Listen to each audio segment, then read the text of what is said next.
jolly good. There's no ethical consumption under capitalism. Correct. A sea of cargo shorts and polo shirts. Stereotype of a divorced dad. Retro eyeglasses and skinny jeans. There you go. Yeah, I've got calves that will crush a watermelon. Don't think about it. Don't.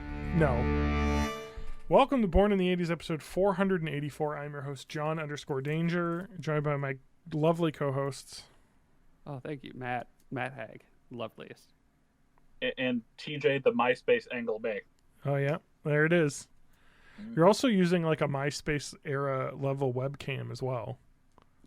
Yeah. Well, this is the iPhone 10s, so... Oh, it's a 10S, though. That's old. That's like 50 years old in phone terms. Oh, it is. Even though it's not like that old. Well, wait. When did the 10... The 10 must have been the same as the phone I had before I just recently got a new cell phone. Because... 10S, 11. Because I think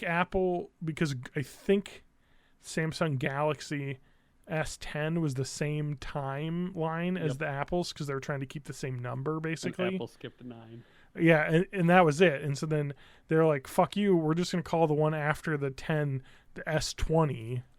Yeah. You know, and then they started on their own thing. So I have a new phone, the Galaxy S23, which is nice. They have like 1 million cameras. S23 Plus, actually. Oh, yeah. So it's the giant phone. I mean, it's not the giantest. They have the Ultra, which is like a $7,000 cell phone. But I got this one. So I wanted to ask you, because we were discussing this in the Discord. What carrier was I going to go with? What carrier did you go with? I went with what my wife asked for, so... John's wife. Because that's happy wife, happy life, you know? No, we were waffling between a few. I had US Cellular, she had Sprint. She wanted out of Sprint because their reception, like, coverage in this area is really spotty in the Madison area, I guess. I don't know if other people have it and it's better, but she always had trouble, like 2 phones in a row. She just like was always roaming and shit. She'd be like, I have no service. And I'm like, we're just in the middle of town. And it's like, yeah, it's fucked up. I had US Cellular, which is great. So we decided to go with what she wanted, which was Verizon, because they have the best cell phone coverage nationwide, basically, like by a pretty wide margin, actually. A lot of the other carriers, like Cricket, I looked at, was fine. AT&T towers, yeah. Yes, Cricket's AT&T. We definitely couldn't do Mint Mobile because that's T-Mobile towers. So we'd have the same problem. And I don't know what's the Walmart one? Straight Talk? Straight Talk Wireless? Maybe, yeah. Let me see. Walmart cell phone. God, because it's like it's Consumer Cellular. There you go. Yeah. Consumer Cellular Network. Okay. You know what I love? We talked about this before the podcast started, before even Matt got here, was how dog shit Google is. So I Google Consumer Cellular Network. The first thing that comes up at the top is a sponsored ad for Mint Mobile. So the first thing I see is Mint Mobile, which is a sponsor, which is absolutely not at all what I'm looking for. And then the second sponsored thing is the Consumer Cellular. But I don't want a map. I actually want to know what towers they're using because all the maps basically look the same. AT&T and T-Mobile. So it could be bad. But anyway, so yeah, we switched to Verizon because they have great service. They're the most expensive carrier, but not by a lot because basically every single carrier has the same unlimited plan pricing where it's $80 a month per line with $10 off per line if you do auto pay or whatever. So it's $70 a line with the unlimited. I have Verizon and I pretty much get reception everywhere. So I don't remember it's incredible. The last time I looked at my phone and was like, oh no reception. Yeah, it's been a game changer for Lauren. She's basically just 5 bars everywhere. So $70 a line, is that on top of your monthly phone payment? No, it's $70. So the bill will be $140 a month plus taxes. So like $150. Okay. As opposed to me, who is $125 for 5 lines. Yeah. But the thing is that we have their crazy expensive unlimited plan that includes Disney Plus Hulu. So I have Hulu again, Matt. I know I told you I was getting. So that's why you've been watching the Star Wars. So I have Disney Plus, Hulu, and ESPN Plus now. We can talk about the Star Wars today, but I missed that. You said you had Hulu again. Awesome. Yep. Talk to you about that later. Yep. I'll have to tell you the password had to change because for some reason I had to log in again because it's gonna have ads though. So just letting you know. Yeah. Because the free plan does not come with the ad-free Hulu, which on its own is $15 a month, which is why I canceled it. So I was like, this is a ludicrous amount to be paying for Hulu's like limited content library, because like Fox has pulled all their stuff from it. Like they'll have Family Guy and Simpsons and stuff and Bob's Burgers, but they don't always have the full catalog. I know Simpsons gets pulled. I think Bob's Burger, they may have the whole catalog on there still. It does. Yeah. Family Guy does as well. But that's only probably because they're not on Disney Plus yet, because those are both owned by Disney now. So, it's like, anyway. Ooh, I didn't realize that. Yeah. The Bob's Burgers is a Disney property. Yeah, as is Family Guy. Because they did some like Simpsons crossover. As is Family Guy, which is really funny because like Star Wars, they did all the Star Wars crossover stuff, and Star Wars is also a Disney property now because Disney bought literally everything. Anyway, so yeah, $70 a month is a lot, but the deal was, it also meant that if we locked in 3 years of this ridiculous $70 a month plan, because if you look at buying the prepaid plans like you had suggested, you get like 5 gigs a month per line, which is way more than you would use. Because Lauren's like, I use my phone all the time. It's like, yeah, but are you on Wi-Fi at work? Yes, then you're not using your data. So there's no point in having an unlimited data plan unless you're going to spend a lot of time away from Wi-Fi. So 5 gigs is more than enough. I looked at my US Cellular last few months of data, and it was like I never got more than 2 gigs a month of data on my phone. So, I mean, just for me, for my personal usage, it's not important to have more than that. So those are like $40 a month per line for those prepaid plans. I was looking at AT&T, but then you have to bring your own phone, and we wanted new phones, and this phone cost $1,000, and the phone she wanted was $800. So that's $1,800 right up front. Whereas if we signed up for the expensive unlimited plan, you get a Buick. Yeah. I'm understanding this is a Buick story, so I'm going to stop. But as a whole fucking ordeal I went through trying to do this, and getting the number changed over and everything was just but that's how they get you, because it's like, okay, well, we'll give you this phone for free and your wife's phone for free if you sign up for our really expensive 3-year plan. So we're stuck in for years, but it's like the phone's free, but we have to pay like $20 more a month than I would want to. So it's paying for itself over the years.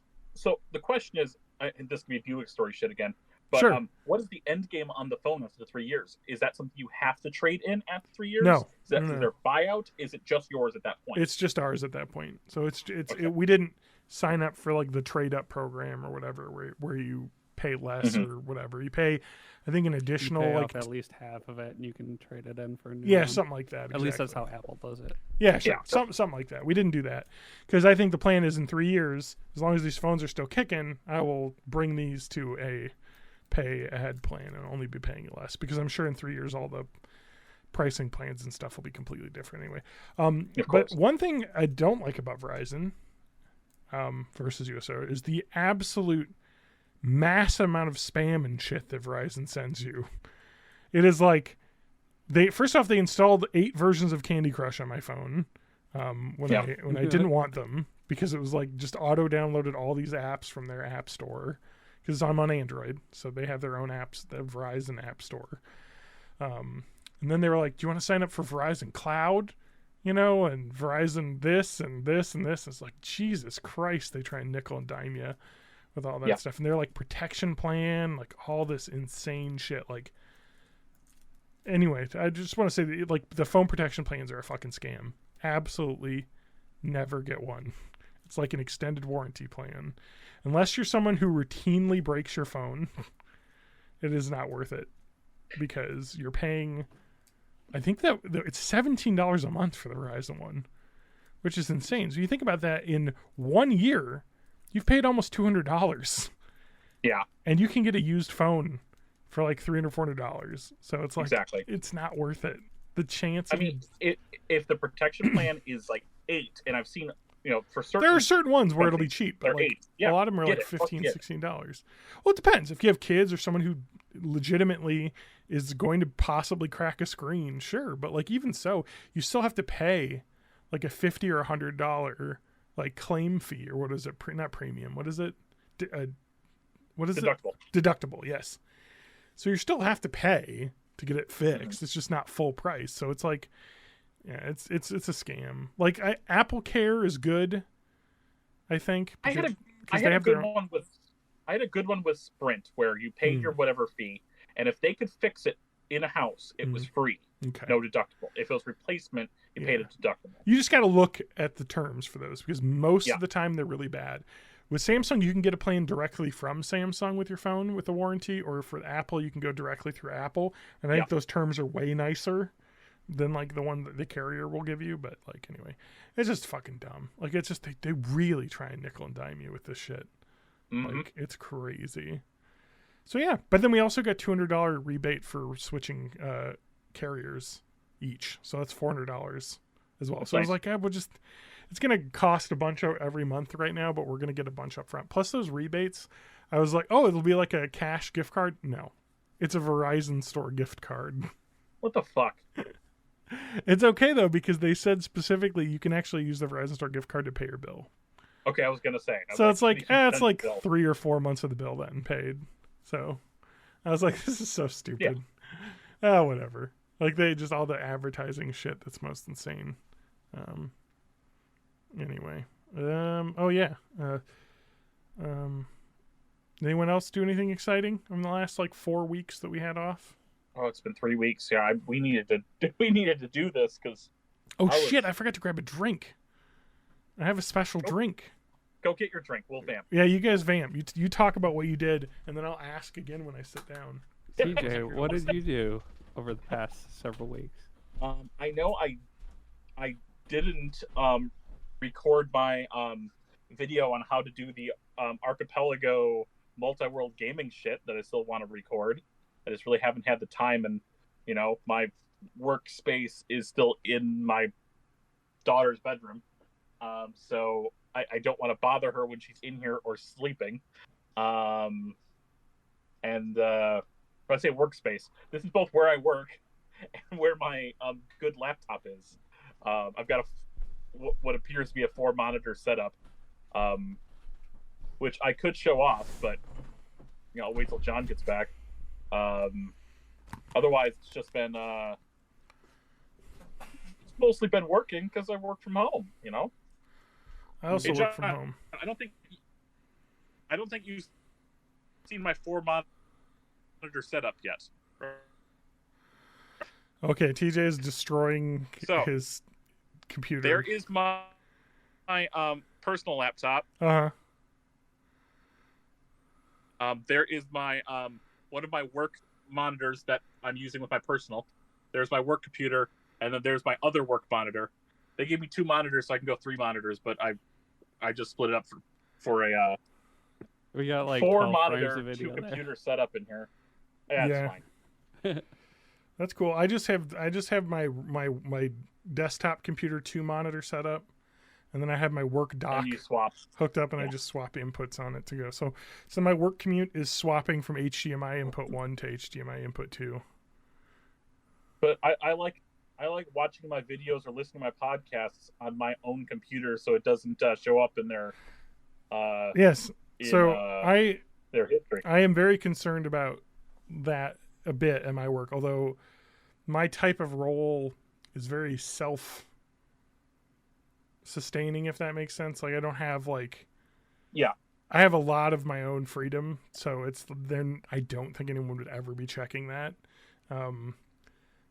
But this is one reason why I purchased a new tablet PC, and that's what I use for streaming stuff. Oh, gotcha. Because I just put a little tablet PC underneath one of the monitors, and then that's my YouTube viewing thing. Yeah, you could YouTube or Plex and just go for it. Yeah, that's what I do. So I bought a Samsung Galaxy Tab 8 or 10 or whatever it is. I don't know, one of the newer ones, because I was like, I have my 2013 tablet I bought before visiting Adam to like record a podcast. I bought it to bring on the trip so I'd have like something to watch. And that is very old. 10 years that tablet's still been working, and I worry that it will die every day because now tablets don't have headphone jacks anymore, and I use the headphone jack on my tablet pretty exclusively because I want to have a separate set of earbuds for it. And so I was like, this Galaxy one has a headphone jack. I'm like, I guarantee you the next year when they come out these models, it will not have a headphone jack. So I need to buy this one, even though my old laptop's still, or old tablet's still working, because I don't know. Because I like to have it charging and listening at the same time because I just have it like docked in. And it's like, I'm not using Bluetooth because I'm sitting next to it. I don't need Bluetooth for a fucking tablet. For a phone, it makes sense because you put your phone in your pocket and you're listening to shit. But for a tablet, it's like... It's just stupid. I mean, you could always get one of those split adapters. They don't work great, though, from what I've heard. Oh, they don't? No, okay. For charging. Anyway. Gotcha. Yeah. Drink. Anyone remember something special from Wisconsin? A specific Wisconsin brand?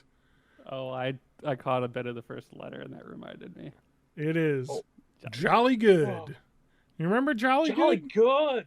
Yeah. So I bought a couple of these soda of choice. Yes. So this was like the soda that Mom and Dad got at the Walmart because it was the before they had like the whatever it is, like Dr. Thunder or whatever Walmart brand they had. You get Jolly Good, or you get this at the IGA or whatever. This is Sour Power. 50% grapefruit taste, 50% lime taste. So it's 50-50. It's Squirt. Yeah, it's Squirt basically. I got a blue raspberry as well at the grocery store, and I drank that, and it was incredibly oversweet. Yeah, of course. So I'm worried about this, but I remember really liking Sour Power. I think the best Jolly Good is the Jolly Good cream soda. Yeah. The root beer is pretty good. So that is what I really want. They did not have it, the root beer. They have it at the festival, like a couple blocks from where I live. Yes. So, yes. You still have the festival foods up there. Yes. So there's a festival on the one in East Wash you're talking about? Yeah. Yeah, that one's awesome. That place is expensive, though. It is. And it's really fancy because it's brand new. But I heard the Woodman's over on Cottage Grove Road has it. Or Milwaukee Street has it. So that's really close to me. Which is where I do most of my grocery shopping. So I'm going to have to try. Cheaper. I hate Woodman's, but I'm only because of the nightmares I've had on the West Side Woodman's of just it being impossible to navigate with terrible. I'm going to change your life. Go to Woodman's. Woodman's is 24 hours. Go to Woodman's at like 11 o'clock at night. Well, that's night. what I used to do in college, yeah. And maybe I just need to start doing that now and doing my grocery shopping at like 10 o'clock. Yeah. Avoid like weekends and rush hour time. It's still like completely horribly laid out. This is great. This tastes exactly like Squirt. Is what I wanted. So they have these weird. I thought that was like a bottle of liquor. No. I used an empty Pure Leaf iced tea thing and filled it up with orange Gatorade. It kind of looks like tea in the video, so it does. It looks like half and half. I just assumed it was tea. No, it's orange Gatorade from powder. Nice. I love Gatorade from powder. I never buy store-bought Gatorade again, just because of how unbelievably cheap store-bought or Gatorade from powder is. Yeah, you get that big can of powder is like, if you use it full strength, it's like something like 9 gallons of Gatorade. Yeah, it's ridiculous. But sometimes you only want 3/4 strength. Sometimes you only want half strength. You can adjust the so you can have it just so your water tastes a little bit like blue raspberry instead of full on Riptide Rush or whatever. So yeah, I love it. As someone who I don't like the water in our neighborhood, so it's difficult. I'm very picky when it comes to water flavor. I know we're before the podcast. That's a weird thing to say, but it's true. But it's true. Like I recently got a new filter for the first time in like a long time, and it makes a huge difference. Yeah. Yeah. Like, we can Brita filter our water and it tastes fine. Just without the filter, it's not the city source. I think it's my house, because my other trick is you just let the water run for about a minute and then it tastes fine. So it's just sitting in the pipes in my house. It gets Do you a get flavor. like rusty coloring and stuff? It's not color it's flavor. It's just I think it's the taste of the plastic piping or whatever is that, you know what I mean? Like somewhere. It's just I just don't like it. So I let it run and it tastes fine. Yeah, so that's my Buick stories. Spanky's not here, so we got to. And this episode's going to be on YouTube. Ha. Yeah. Because, I wanted to talk about the upload of the catalog to YouTube. Yeah. We're doing really. I mean, there are a few episodes from my era that are already up there. Yep, we're at episode 201 now, up to 202. Yeah, in terms of the ones that are being uploaded chronologically, we're getting close to my entry into the show. Uh-huh. And I don't know why it's making me nervous, because I've only said stupid shit on this show, so it really doesn't matter. Although I was looking on the YouTube channel, and I sorted by most viewed, and which episode do you think was most viewed? I know. So far. It's really easy. One. No, it's not. It's the glorious power of neckbeards. No, because something beat that out already. Really? What is it? Yeah, because of the it's the Keegan Michael Key not numbered episode. Oh, that makes sense. I mean, it's only like 200 compared to like the 135 of the glorious power of neckbeards, but it's still something. Yeah, for sure. That makes sense. I should probably put a photo for that one. The glorious power of neckbeards 379. Yeah. That one has an image on it, whereas a lot of the old ones don't, because when Libsyn switched over, it got rid of the episode images, which is kind of annoying, but whatever. I mean, it's like these are, again, like a decade old at this point. So it's not, they're not though, actually, because episode 200, we talk about being like 2016 or something. So, so it's I'm just eternity ago. I know, like a decade ago. It does, and that was the Trump presidency for you. It felt like a decade. It was the longest 4 years ever. That was fun. It's interesting because we at the point in the podcast now, the uploads. Oh, I gotta switch. Let me switch back to upload date, because I want to like talk about where we're at, because it's kind of fun to reminisce. Yeah. So let's go back. So, pretty normal episodes. We had me and Lance and Adam for a while, for a lot of them. I used to tweet about this shit as I was catching up listening to the episodes before I asked to be on. We had like John, Lance, and Adam, and then did Adam move away at this point? Yeah, the betrayal. No, he's already moved away, and you're already back to you and Adam episodes over the internet at this point. Yes, correct. At some point we switched to that. But after Adam left, we went to a new era of the podcast, and that was the Mercury, Lance, and John podcast. And that went happen in the 200s though? No, I'm talking about. I'm going back here. We're in like the early 100 teens. Okay, sorry. I'm thinking going forward in time. Yeah, 100 teens. I can already see an issue here, because we have an episode called it was Celebrity Stock Market, maybe. I can't remember. It was Mercury comes up with an idea and Lance hates it. It was like, there's number one first problem. Yes. And then I'm trying to find the one where everything. I'm trying to think of where everything blew up. I forget. There's an episode that is like specifically describing. Because right after that, it was just you and Matt until you and Adam. Again, No. Matt didn't come in yet. So there was a period where I would do stuff over the internet with Adam. I would do individual episodes just with me and Mercury, and then individual like Natural Born Catfisher. We do episodes where Lance would come over. So it was just me and other people, because certain people did not like each other. Yeah. And Mercury is the person who was Catfish in episode was- the right, not the other person.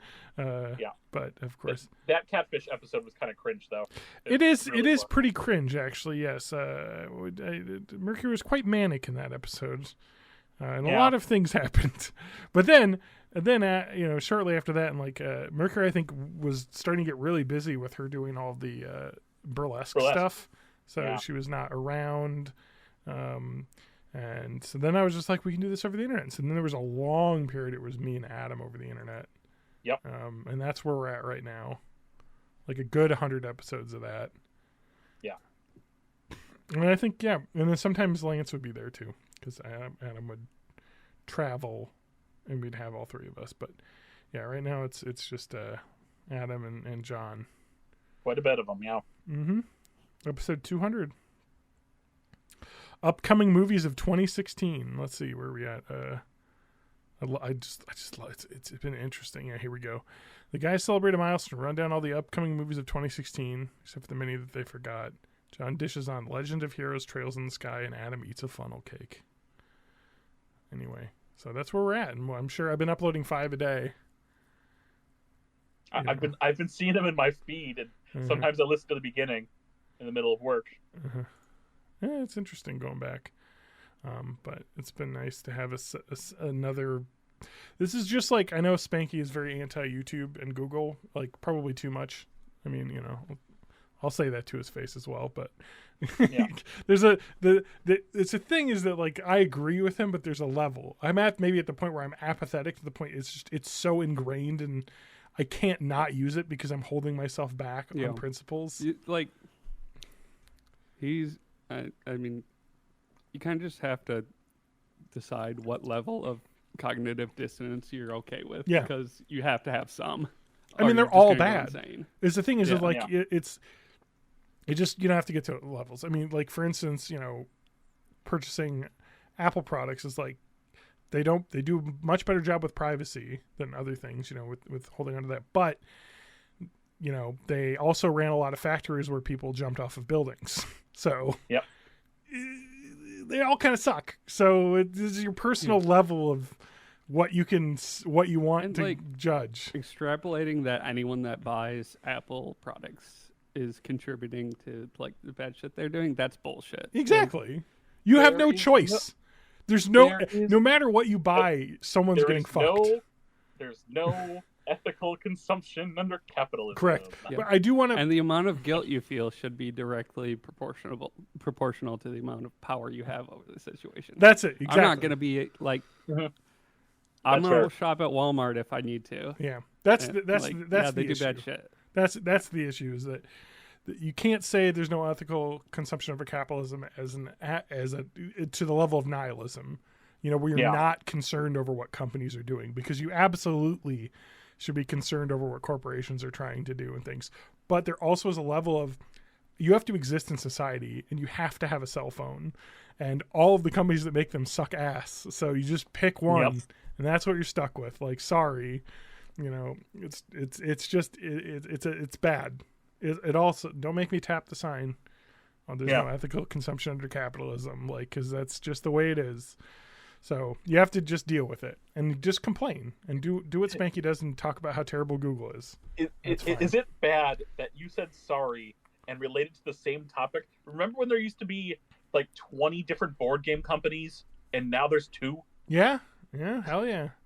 What is it? Just Hasbro and Milton Bradley? Hasbro, yeah.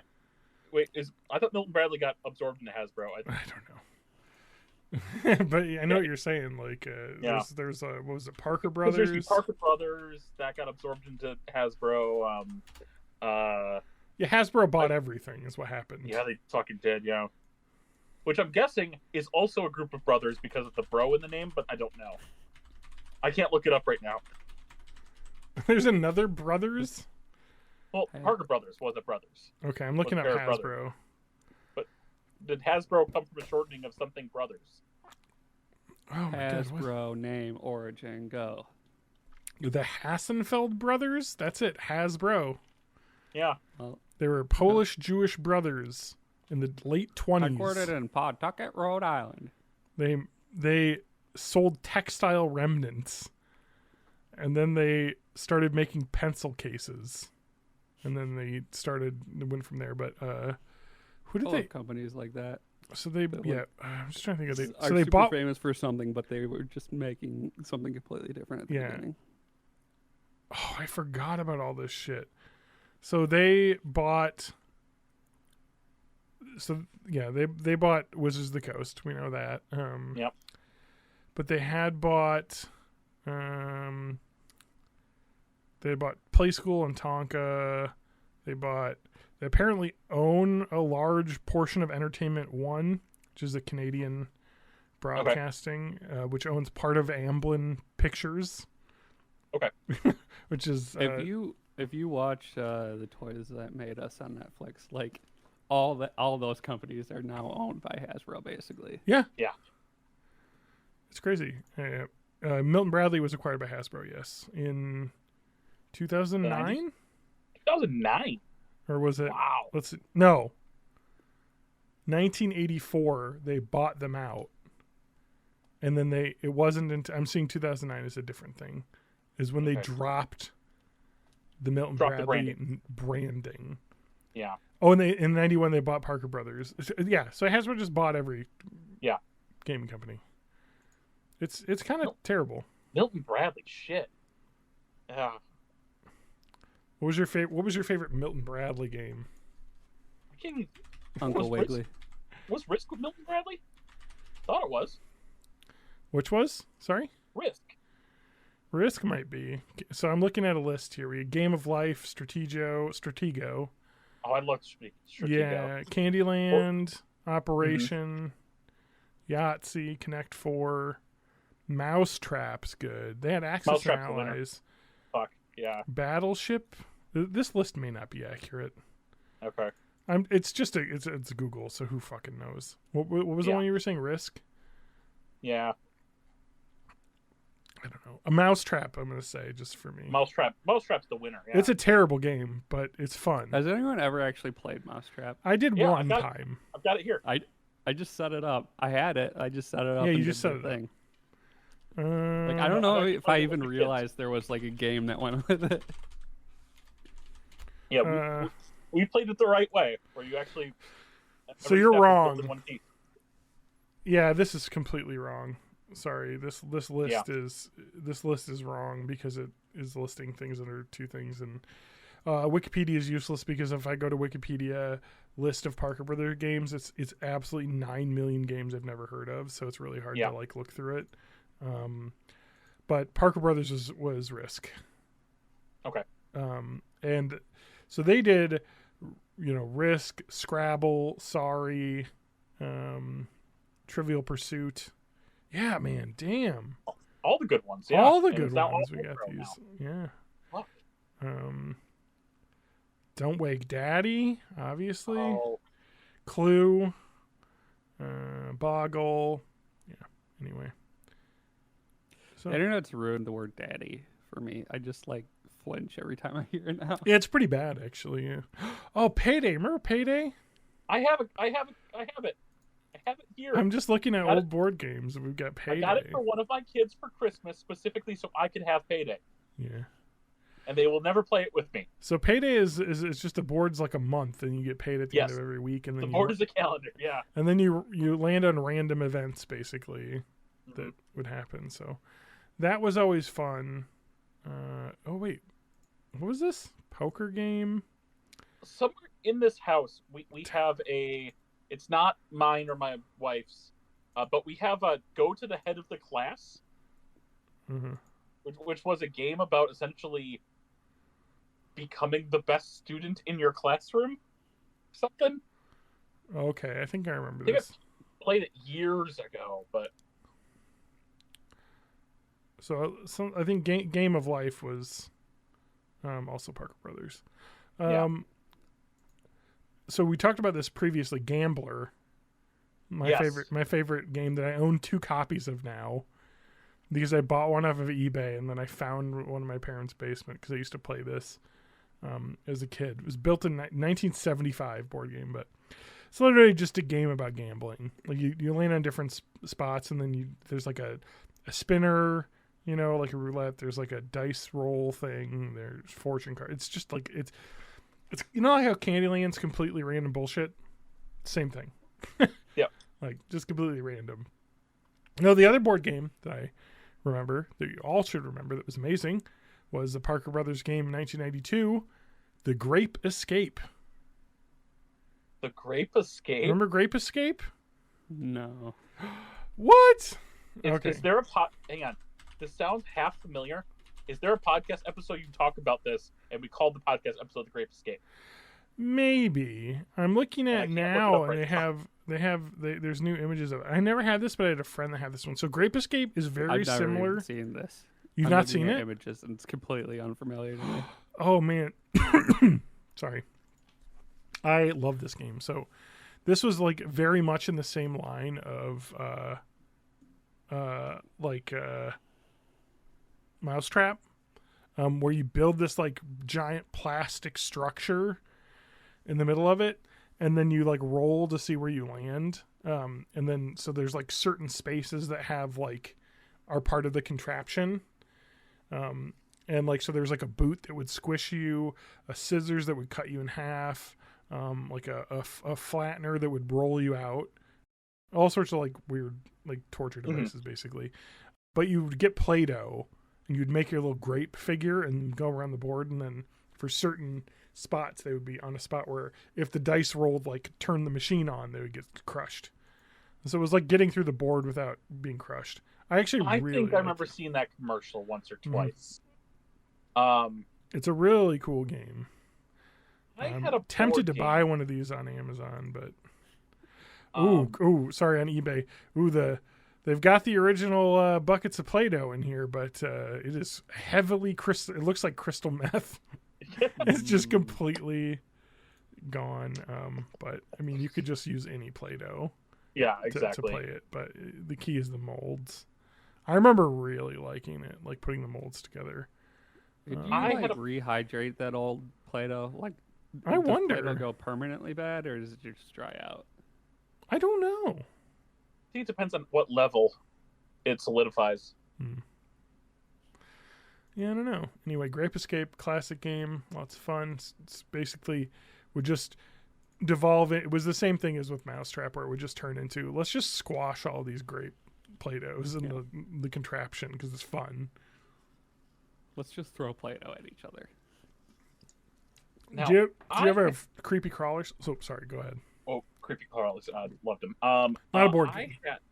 I had a board game where I don't know if both sides played as the castle or one side was a castle, the other side was like a sieging army, and you had like these little cannons and whatever that you had to shoot, and if you hit the other things, like there were spots on the castle where if you hit it, it like destroyed that piece. I wish I remembered the name of this. Oh, I know exactly what you're talking about too. Yeah, I would love to play that again. Love to play it again. I'm looking it up because I do remember. Oh wait, I think I have it exactly. Was it crossbows and catapults? Yes, it was.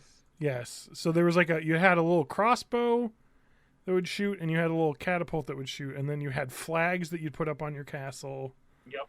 And actually, both sides had a castle, and you'd put both sides had a castle. You'd put flags and you put guys up there, and then your catapults and crossbows could shoot from as far as you had guys further on your on the road between the castles. So you could shoot from a little closer if you've been able to move your pieces up. Yeah. This person on eBay is selling theirs for $200. Yeah, of course. What? There's a Milton Bradley. Is people need to take all the pieces, 3D scan them, and put them on the Thingiverse so you can 3D print that game. So they also have. Game. Go ahead. You wouldn't print a car. Yeah, I would print a board game. I'd print a car too if I could. Wait, there's another one called Weapons and Warriors. Does that sound familiar? That does sound familiar too. That also is like a. It's was the that same. A more complex version? What'd you say? Was that more complex than the other one? I don't know. Yeah, it looks like it because there's like a big like walkway thing that you'd have to like get up there. This is 94. I might put the color changing. No. Maybe this was it because this has cannons Yeah, that you I remember launch balls cannons, out too. of. yeah. I remember the balls. Okay, so this might, I mean, they're like the exact. They were copying each other obviously because they were like, oh, this shit's Or one was Canadian market, one was U.S. market. something like that. No, not it was different companies. So it was Pressman and this was Pressman, Oh fuck, I remember Pressman too. and the other one was Milton Bradley, I think. So same idea though. Like you have little guys. There's a castle. You can shoot them. You gotta knock the other parts off the castle. The guys off the castle walls. Anyway, that actually sounds really fun. Yeah, it was a blast. Oh, this person wants. It's a bid. It's bidding. It's not buy now, but the bid's at $15 for the full set. Board games, anyway. Bid 18. If it wins, I will give you the money. I found so really funny. We went to. I wanted to make paneer cheese, like a not sag paneer, like just a paneer curry, which is a cheese curry. It's a right. If you've never had paneer cheese at an Indian restaurant, it's just a cheese that doesn't melt, stays in cube form. Okay. Is it like that soft, whitish cheese? Yeah. thing? Mm-hmm. Yeah, Okay. it's very much like tofu texture. Like it doesn't break up, but it's okay, cheese yeah. instead, which tastes better than tofu because it's cheese. Because just cheese is amazing. So we went to an Indian market that had that, but we were killing time because we were waiting for something to get picked up.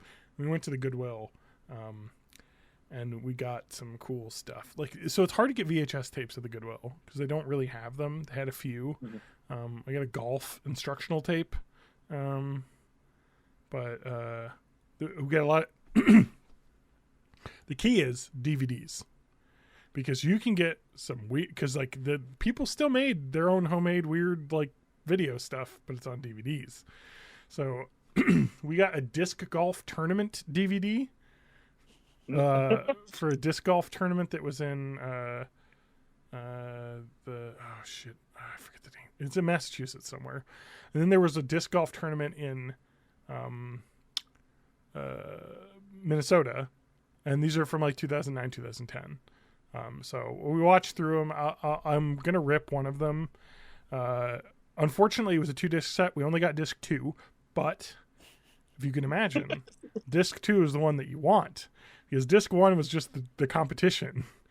Disc 2 was all the extras. So we had like speed throwing competitions and bloopers, but the bloopers are not good. The bloopers are just them making bad throws. And it's like, I don't know what a good throw or a bad throw Did is. they at least add like cartoon sound effects? No, they didn't. So, you know, they could have gone further. But I appreciated This is the wacky world of sports here. Mm-hmm. But they did have they were just fun moments because it's a bunch of I mean, like it was the year 2009, 2010, and so it was all cargo, a sea of cargo shorts and polo shirts, a lot of like snapback caps, backwards wraparounds, a couple guys in plaid trilbies and fedoras. Obviously, you know you know the type of crew that's hanging out playing disc golf. I believe I tried to assimilate myself to that style at some point. Yeah, of course. It was just the popular style right after college. I had the cargo shorts. TJ, we talked about this in the podcast. TJ never gave up the jean shorts. No, everyone swapped from jean shorts to cargo shorts. I'm in jorts right now. Jorts are good. The thing is, I need to buy shorts, and I think they're gonna be jorts. The thing is, Stretch for denim. me, stretch denim short. That's important now. That is the greatest invention of all time. Every jean that I have stretch denim in them, and it's just the fact that you can get denim jeans that now have like an elastic stretch on the inside, so you don't need a belt because it just like it's great. It's so awesome. Not just that, I like it when the whole. Oh yeah, the whole thing is got just a 1 or 2% spandex in it, so you get a little bit of the extra like. There's one issue though. Uh-huh. I've got calves the crotch that will crush blowout. A watermelon.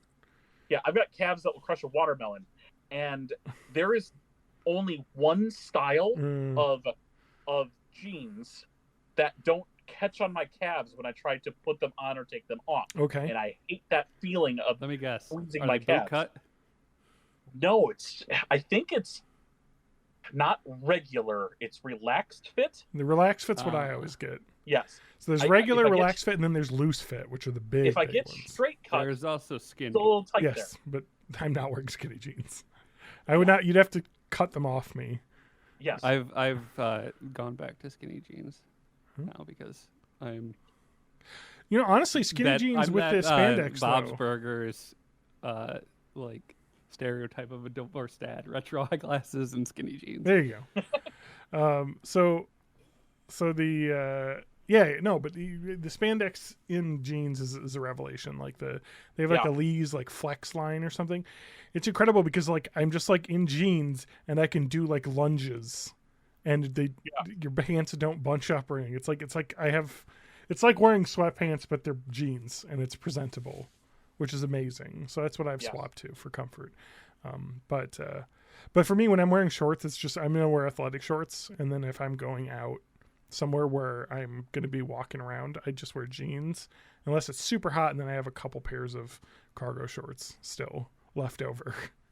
I probably have some if I dig in some of my drawers I don't have access to because we got boxes and shit in front of it. But yeah. So anyway, it was a fun era. There's some good. I'll have to upload one moment for sure. Oh yeah, I forgot what we were talking Because about. there was a guy. They're doing like a speed contest. You could throw the farthest, and there's a guy that in between throws like looks right in the camera and does an extremely long and loud belch, which is awesome. So I have to cut that in just out of nowhere. Just I mean they're drinking outside, throwing frisbees, like throwing discs. It's really good. But that's like the only thing I'm going to salvage out of this because the rest of it's that and there's a bunch of commercials for disc golf companies that were like self-produced that are really good because they're kind of shitty. That sounds so I'll pull those out. But otherwise, like the competition stuff is really dry because it's just obviously someone out there with like. It's funny too because they have a trailer for Chains, which is a disc golf documentary that they were working on. They're like disc golf is the future and like. So there's like Tony Hawk was talking about how like disc golf is like 10 years behind where skateboarding was, so like we're only 10 years out, and it's like so it's 10 years later, no. Disc golf is not blown up. It's a fun diversion, and It's you watch this is like it's called the Vibram Open, and it's in Maple Hill Disc Golf Course and somewhere in Massachusetts. And the skill is incredible. You watch these guys doing like these shots. It's insane. Like hitting these, disc putts from like 40 feet away from the thing. It's just like, that's really like these are world, champion contenders like there. So you have people traveling. But like, the documentary is like, it's just funny. It's like, yeah, it's not where it is. ESPN's probably playing disc golf, but and they have fucking cornhole on ESPN. There's still like 18 ESPN channels. Yeah. So PDGA, the Professional Disc Golf Association, they had ads for that too. I mean, I'm sure it's still around. Like it's, when you think about it, it's a sport. I mean, it takes it's more of a skill. It's like golf. It's like you need to. It's more of a skill thing, less of a strength thing. You need to be able to throw long drives, but a lot of it's the finesse about like planning where you're going to hit your getting shots. it to release and go straight instead of hooking. Yeah, but you like see these guys and they have like shots where they're doing it on purpose, where it's like, oh, it's going to curve around these trees, and like it's like these guys really got this shit down. It's pretty crazy. Yeah, I mean, I played a little bit myself. The idea is get your natural S curve for your thing, and then play into it. Yes. Because you're not ever going to throw it just straight for any distance.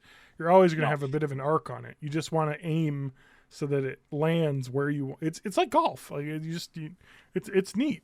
I could see it. It's one of those things that won't ever take off because a disc golf course takes up about the same footprint as a regular golf course. Yeah. And golf is more popular. So No one's like you know what I mean. Like, where are you going to put a disc golf course in? They're huge. You know, they take up a ton of space. So that's the problem. It's not like that's why it's a difficult sport to ever like gain a lot of traction because, you know, skateboarding's popular because you just need a fucking skate park that takes up, you know, a parking lot. You know, or you just skate around on things. You know what I mean? You don't need that, or a basketball court takes up this much space. You know, like it's shit. Like, you know, even hockey, you can still do it with rollerblades and stuff, even though you need a lot of equipment for hockey. You know, this is why soccer's or football is so popular, is because there's like zero equipment. You know, it's just like when you were kids playing like stickball and shit too. Like you just need a bat and a ball. Soccer's easy. Soccer's the easiest. Yeah, soccer. Get a ball, cover your balls, you're set. Yes. That's the game. You just need two trees that's a goal. You know, kick it between those two. You know, I remember did that in school. Anyway, so I have another one I have to watch. The cost to entry for disc golf is pretty high too. Yeah, because you have to to do the golf thing of like you need all of these different kinds of discs. When really it probably doesn't. And they all have like a bag that they carry around with like 20 discs. I got like 1 or 2 disc golf discs at one point, but that's what kept me from also being terrible at sports. Yeah, that'll stop anyone. But it's the buy-in of equipment being expensive that really stops people from. That's why again, like soccer's great. We should just start disc mini golf. Disc mini golf. Think about how awesome that could be. Think about it. It's a good idea. I think you're right, and we're talking about like making the disc smaller too. So so you got like a little disc. I love it. John, delete this podcast. I need to contact a lawyer. Wasn't there like table golf? Was that a thing for a while? Probably. There's like desk golf, I think. No, it's called table golf. There's also potty golf where you putt while you're taking a shit. So there's a table golf association on Board Game Geek. Oh, it's a type of board game. Yeah, table golf is you have like a little puck with a roller, and you flick it with your finger. Okay. And then the courses are made up like where you draw pieces, and they're like hexes, and they snap together. So it's kind of a cool idea. Oh, I thought there was like some like little table golf course thing, like mini golf. It was like a miniature mini golf. That's what I want to see. So anything to stay inside, right? You can't go outside. Never ever go outside. Golfing sucks because you have to either get a cart, which is really expensive, or you have to walk like 12 miles. There's no in between. See, that's why I like par 3 courses. They're really easy to walk. Yes, par 3 courses are great because it's just you shoot at the green, you miss the green, you chip in maybe. And then maybe you make a putt or two, and then you're on the next one. Yep. None of these 5 every hole's a par. Every hole's a par 3. You make everyone in 5. I was about to say you can, but you have the chance of hole in one every single time. Yeah. Which is fun. Yeah, I like a par 3 golf course as well. I got one close to here. I was cleaning up my garage and I found my golf clubs too, and I have not been in. I haven't gone in a while. I really want to go. I have a golf course, Madison Municipal Golf Course, literally like 3 blocks from my house. I should probably. I wonder if that's the one that Alex and I used to go to. It's possible. Is that par 3 course? The Monona one. It might be par 3 actually. Now that I'm thinking about it. Yeah. Well, no, I think there's one more northern east side, or a little bit out of town, that we used to go to. Let's see here. It was a something executive golf course. I got a par on one particular hole where I shanked the first hit, shanked the second hit, and then the third hit, I was still pretty far from the green, and I flew it up there and actually got it in the hole from about 80 yards away. And I will never beat that in my life. So, let's see here. Monona Golf Course, it is a 9-hole par 36 regulation. Oh, that's a regular, yeah. But it's 9 holes. $28 for open to 3 p.m. 9 holes golf cart. If you want to walk. $28 with golf cart? With golf cart, yeah. Well, it's subsidized. It's City of Madison. That's not bad. I know, exactly. It's what's awesome about it is that if you want to do it without cart, it's $18. It's $10 per rider for 9 holes of a golf cart. And they have push carts too, which is honestly the way to go if you're not gonna, if you're gonna walk, is just get a push cart, because then it's not so bad. It's carrying that fucking bag of clubs. You're like, oh, it's not so bad, but you've got this 15, 20 pounds of clubs on your shoulders, and then you're using your shoulders while you're playing. So at the end, you're fucking exhausted. I did that in high school, and I was exhausted. So get one of those carts. That's why, other than mini, my ideal golf participation is just go to the driving range. Yeah. I love the driving range. Vitens is great, actually. The Vitens golf driving range in Madison, because they have year-round driving range, because the bays that they have heating, so you can just kind of sit there and drink. It's like better than bowling.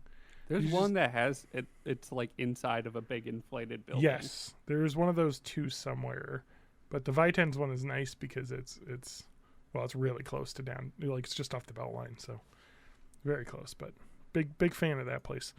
I went there once, a really long time ago after college, in 2009 when I was working at Epic, and a bunch of us went to Vitens, played mini golf, and I was like, I'm gonna try the batting cage. Terrible decision. Having not batted since like little league and middle school, I was just like, this is going really fast, and I have it on slow because it's like 55 when it's slow. Oh, jeez. Well, it's the adult batting cage, 55 is slow. Fast, I think it might be like 75, 80, which is fast. Yeah. So it's like it's meant for people that actually play baseball. I was like, shit, this is beyond my skill level. I hit 0.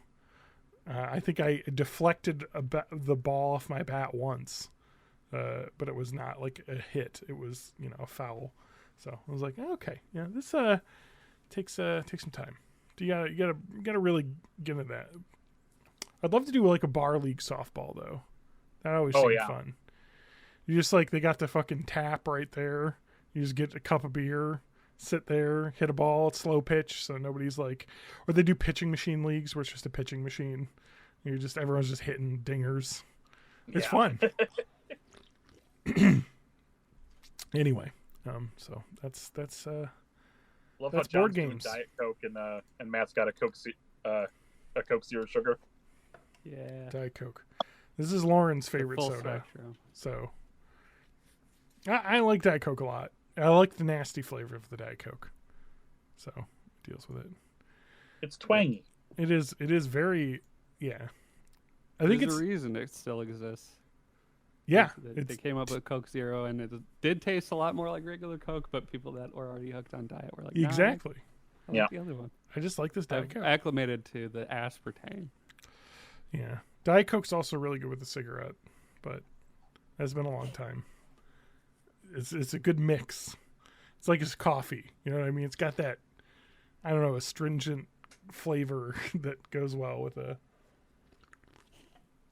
the horrible flavor of a cigarette. So two bad Horrible, smooth, satisfying. taste better together. Yeah. Anyway, what else is going on in the world? Oh, I talked about Star Wars. You did talk about Star Wars, yeah. So you've seen the show, Matt.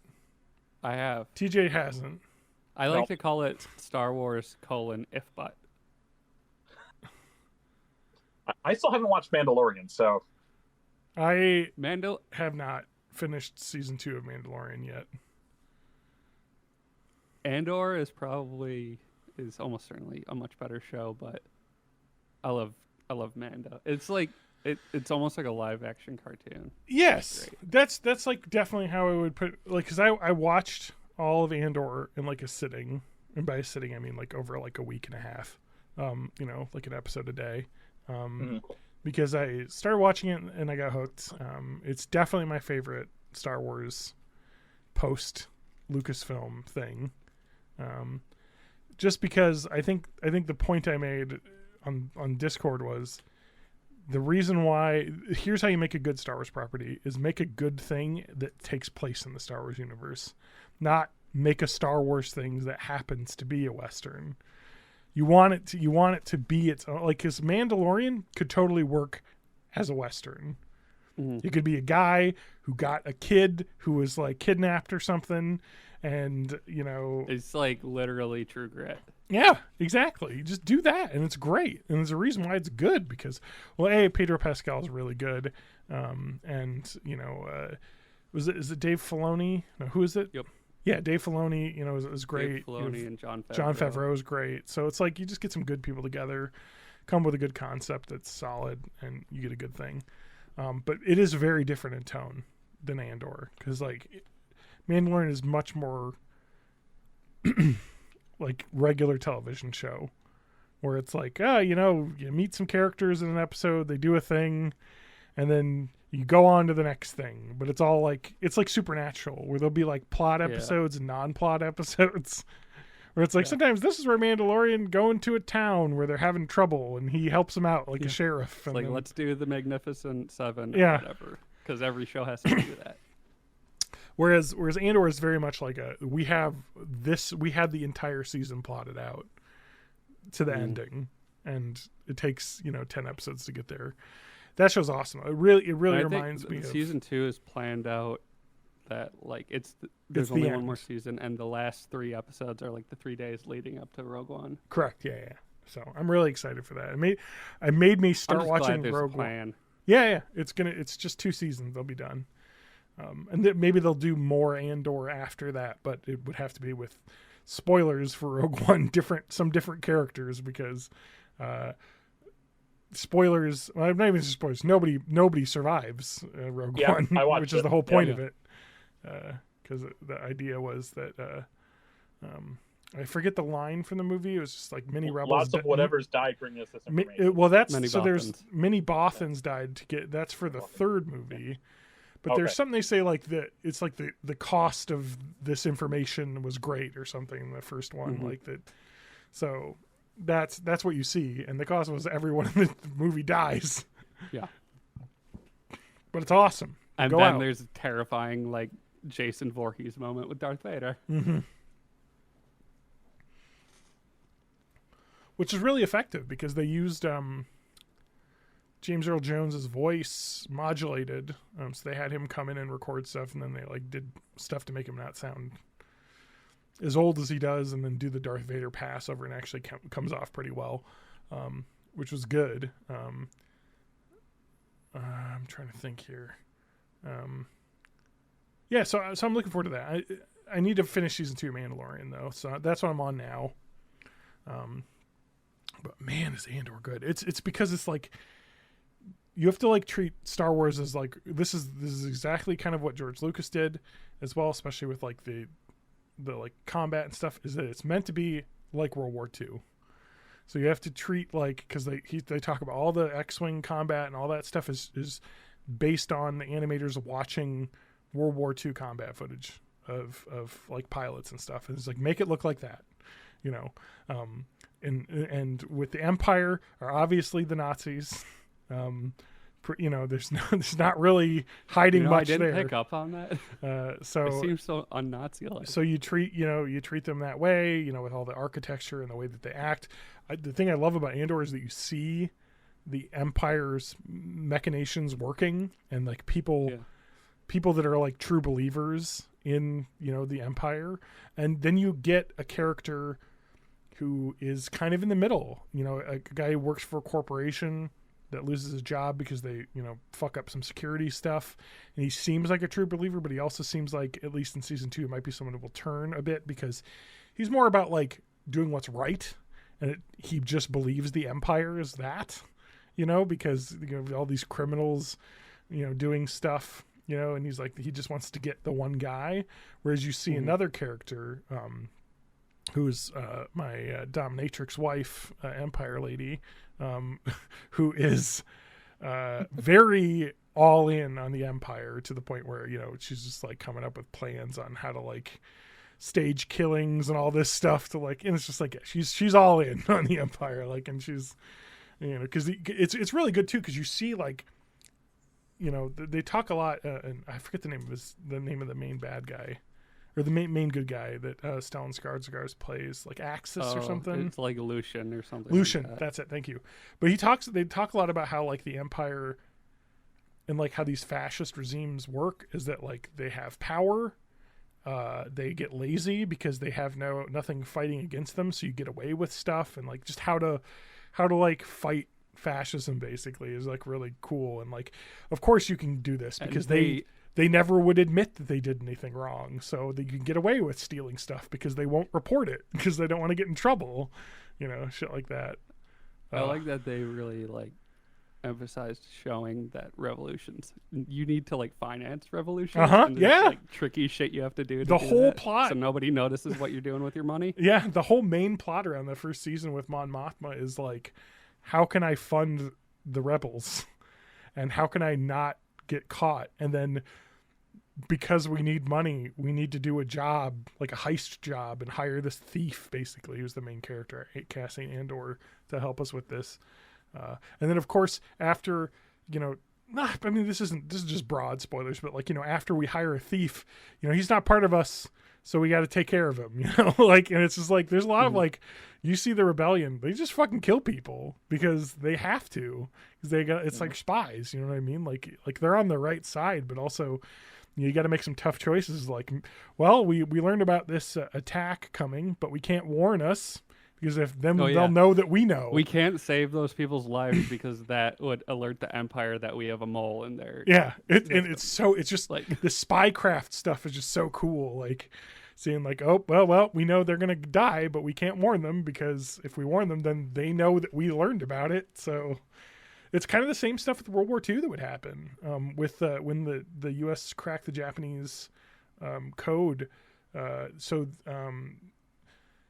one of the reasons why we won the Battle of Midway was because we were able to crack the code, but there would be certain times where they would know we would be doing something, or we would know they would be doing something. We couldn't just go after it because we didn't want them to know that we had cracked the code.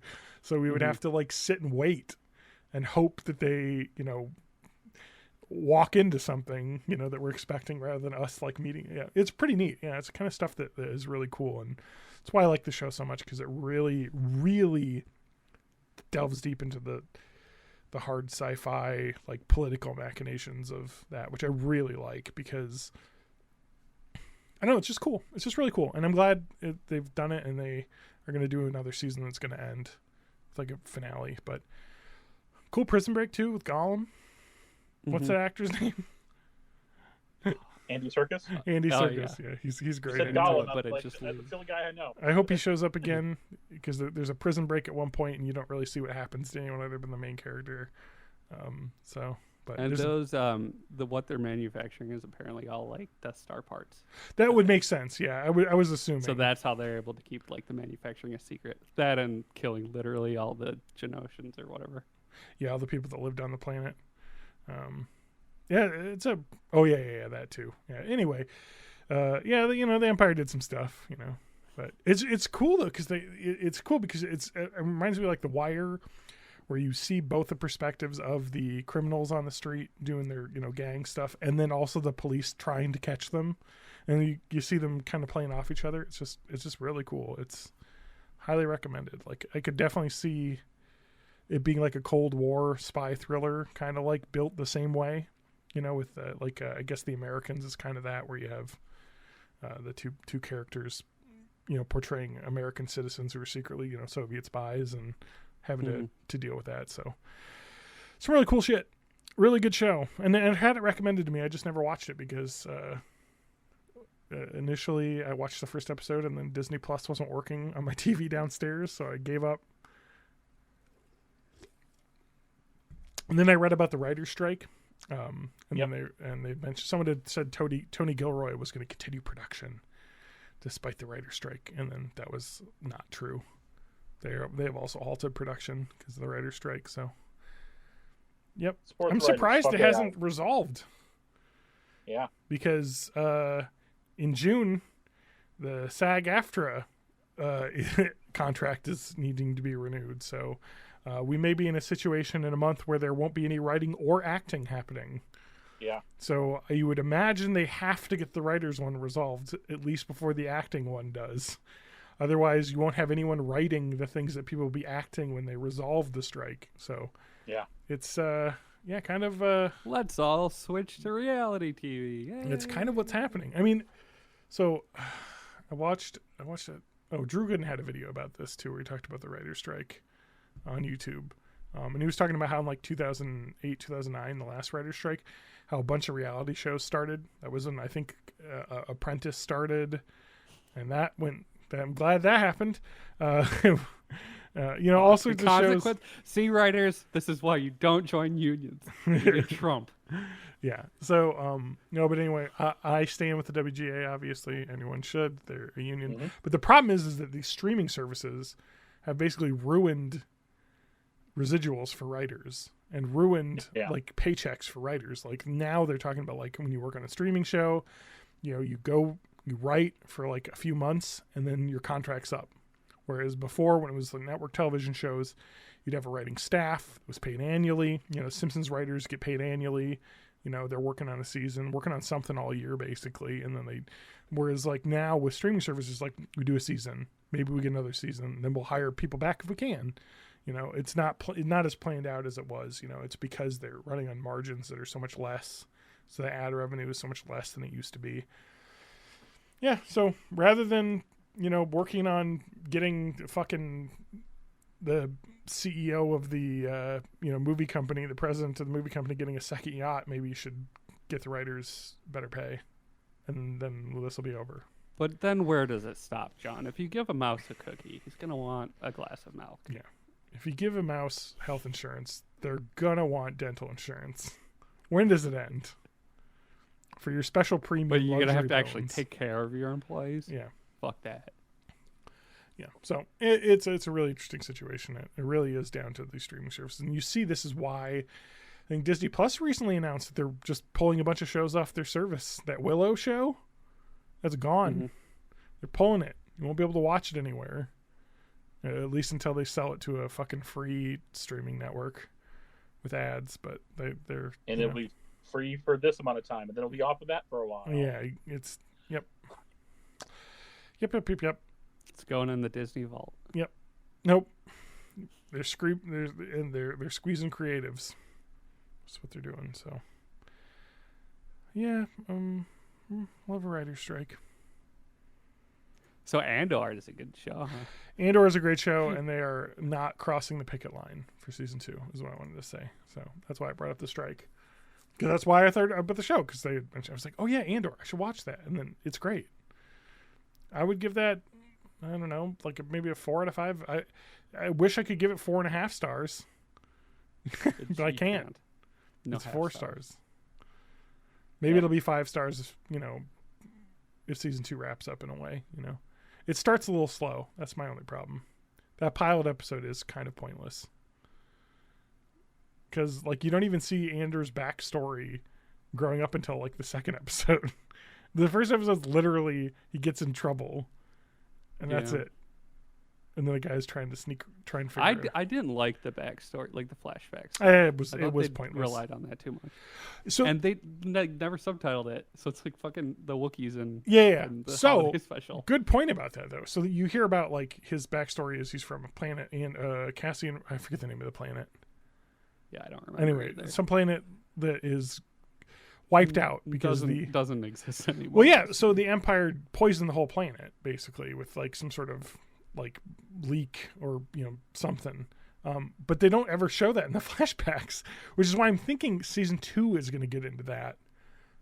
Because Cassian Andor, the main character, is your Han Solo type, where he's like, well, I don't want to be part of the rebellion. I don't want to risk my skin. I'm just going to be a thief and a scoundrel type guy, making my way, until, it affects him personally. And I think that's what we saw at the end of the first season. And maybe they'll get into that, like, the Empire kind of sucks, man. Yeah. They got prison camps. They got, they poisoned an entire civilization, without telling anyone. And then, of course, in the first Star Wars movie, they blow up an entire planet because they feel like it. Yep. It's a good one. Yeah. Put it on the recommendation list. All right. Anything else anyone's got? I've got some stuff, but I don't want to railroad the podcast. No, I haven't done. No gaming, My- TJ? I've been wanting to record. Well, I've just been playing Star Ocean on my Vita. Nobody's playing Zelda, except for Spanky, Star who's not Ocean, here. No. Second Evolution, I want to play it. even though you're not supposed to be able to play $70. that on your Vita. I will play it eventually. Yeah, I'm not playing Zelda. Yeah, Lauren was A talking about how she video. wants to try it, too. Of, Oh, TJ. TJ, your connection. TJ, your connection is terrible. He's frozen. Holy shit! I've been set up to record our archipelago. Oh shit! Oh, wait. Oh, Maybe you'll come back.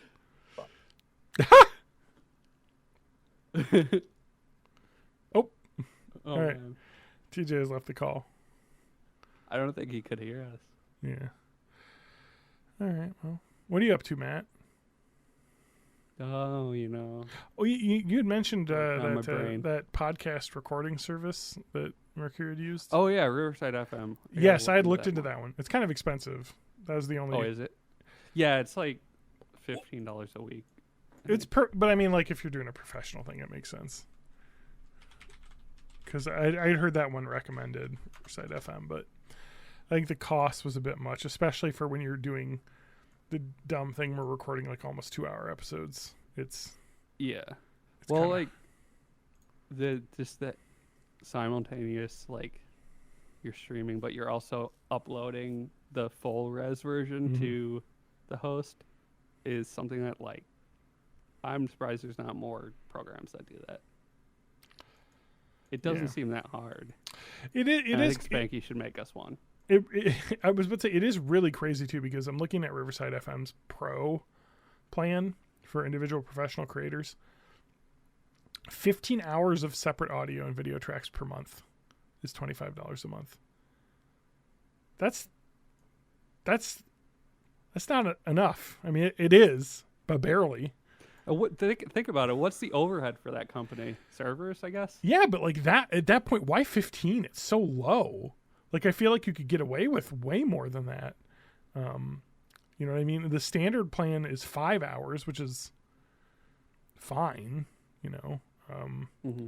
But you know, like I don't know. I feel like if they could cut the surface up something more useful, because like the problem with Pro is like, okay, 4K video, you know, all this extra stuff, and it's like, well, I just really want the highest audio quality we can get with like 25 hours a month of recording. Yeah. I don't need any of that other shit.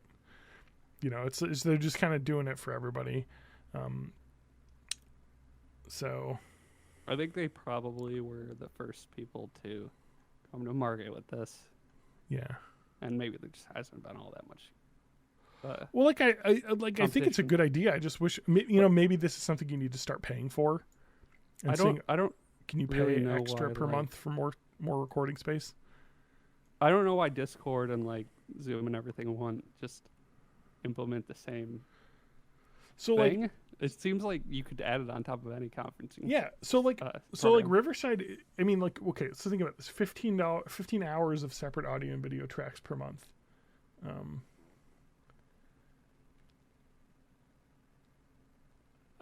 So what I think that means is that I think we'd be fine for that. I think, because if we do 2 hours a week, that is 8 hours. So we'd be well under for the Pro plan, because that is, I believe, counting for each participant. So you have, yeah, I think I'd have to ask, is the 15 hours of show, or is it 15 hours with each person's 1 hour counting as a separate hour? Oh. Yeah, I don't know. Like again, These like, are things I have to look into more. anyway, because that seems like a decent, because $25 a month isn't crazy. And it specifically says it does separate audio and video tracks. So you can, post-production, you get, an audio and video copy from each person. Mm-hmm. TJ?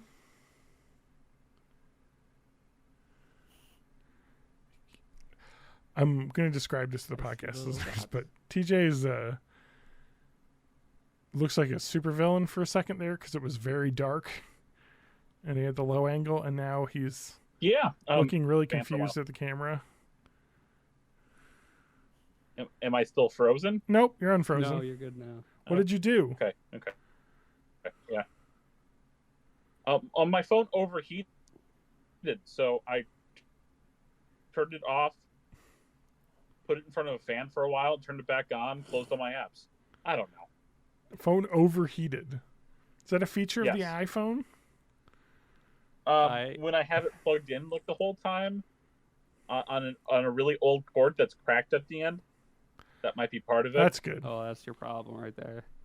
It also doesn't like this much video up and down at the same time, or it was trying to reconnect to Wi-Fi, which isn't connected to the internet. Yeah, that's also possible. Yeah. Anyway, So what's that? So what's that service called? Riverside that you guys talking FM. about? Riverside FM. Riverside. I think I looked that up in the past. Yeah, we talked about this, I think, in like a pre-podcast talk, because like, again, it's like a lot of people, I see this on like r/podcast, and people are asking, is like, I don't really need the video quality. I literally just need the audio. Like, we can stream the video, but we don't need that recorded, anyway, there's Zencaster. Oh, I'm looking at Zencaster. Sorry, we should get away from this. Zencaster is unlimited audio recordings in WAV file and unlimited recording masters storage. It's $13 a month. Damn. All right, I'm gonna try that out actually, because I don't really care about capturing the video. We can use the video from Discord. We just couldn't capture the audio for the podcast part. That's all that really matters. The video is just so that I can look at faces while I'm talking, if I choose to. It's difficult, though, with the two screens, because if I'm reading something off a screen, I have to turn my head to look at the other screen, and then I lose my audio. Yeah. Anyway, but regardless of all this, you know what would help if I had a condenser mic, because then it wouldn't be so directional that I could just, right? No? Okay. No. What mic do you have there, Matt? Should I get that mic? You get this mic. Yeah, or yeah. The You told me version to get that's that basically mic, the same. and then I got this mic.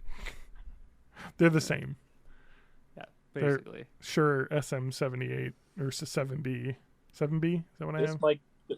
This mic is doing nothing. SM7B, and then I got the RE20. Yeah, the Electro Voice RE20. Electro Yeah, every review I read said buy whichever one's cheaper at the time. The quality is almost identical, and they're both professional quality, so they hold up. Anyway, You know who does use condenser mics? who? And they're like fucking nuts. So $8,000 condenser mics is NPR. Yeah, There's a specific model of Neumann mic that Yep. they use to get the NPR sound. correct. it's- That's why I bought think the. they are. That's why I bought the MXL mics I bought, because that is what the U.S. or the University of Madison College Radio uses. See, the thing is, they're using them in actually treated rooms. Yes, If correct. you- It's a recording booth. Yes, Yeah. and despite I've done work in this room. I got a sound wall in front of me here, which makes an unbelievable difference, by the way. So this is a little podcasting tip for anyone.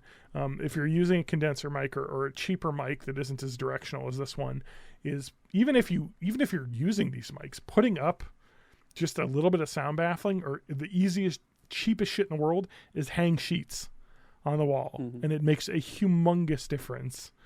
TJ's doing the opposite, which is just be in a room with a bunch of shit in it. Yeah. And that also helps because you don't have bare walls reflecting audio, which is like, it reminds me of the original Bike. Remember the original Bytecast studio? We had two. We had the little podcast studio, of course, that Mercury and you recorded in.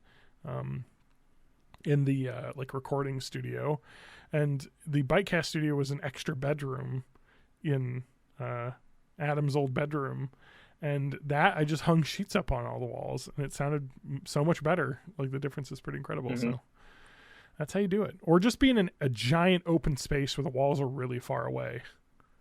That also works. It's just, yeah.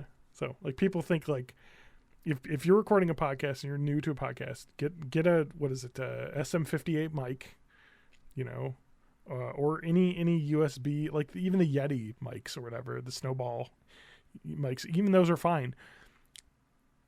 Just work on the sound deadening on your walls and they'll sound better. You don't have to actually get a super expensive mic to have a decent sounding mic. You just need to have the correct room treatment, or use a really expensive mic, and then you don't have to worry about it as much. Yep, that's John's podcasting tips 101. Do you want to talk about some assholes? I got a couple. What the fuck are you assholes doing? Yeah. Fuck you assholes doing. All right. Let's see if this one's still up on amItheasshole.com. I saved the. All right, I archived it, but it's here. 25,000 upvotes. Will I be the asshole for not attending my twin brother's surprise party dinner when I was only invited as a guest? Oh, that took me a minute. It took me a little while to figure this one out too. It depends who's Yeah, it depends running on it. who's So, throwing it. Yeah. yeah. All right. Will I be the asshole for not attending my twin brother's surprise party dinner when I'm only invited as a guest? So I'm a twin. My brother and I hang out all the time and are super close, as any twin would be. In a few days, it's our 25th birthday. We share a lot of the same friend group, and we've been really close in school. He has a close group of friends, of girlfriends, about 5 of them, who I've also known for many years. I would class them as being closer with him in recent years, but we're all still good friends and socialize often together. Now I've been added to a group chat labeled my brother's name Surprise Dinner. It's a surprise birthday dinner for my twin brother organized by one of the girls in that group. They've invited me as a guest. So this is his close friend group. Like they share a lot of friends, but this is like his brother's close friend group. Mm-hmm. They invited me as a guest. One of them also said in the group that it would be nice to see me as well. So they added him to the group chat. I felt like an afterthought. I wouldn't really have minded if the girls wanted to organize a surprise party evening exclusively for my brother and themselves, but they've also invited my partner and some of my brother and I's mutual friends. This feels inconsiderate and quite upsetting, and as I can't understand why I would be invited to my literal twin brother's birthday surprise dinner with me being only invited as a guest, as it is also my birthday and it involves all of our friends.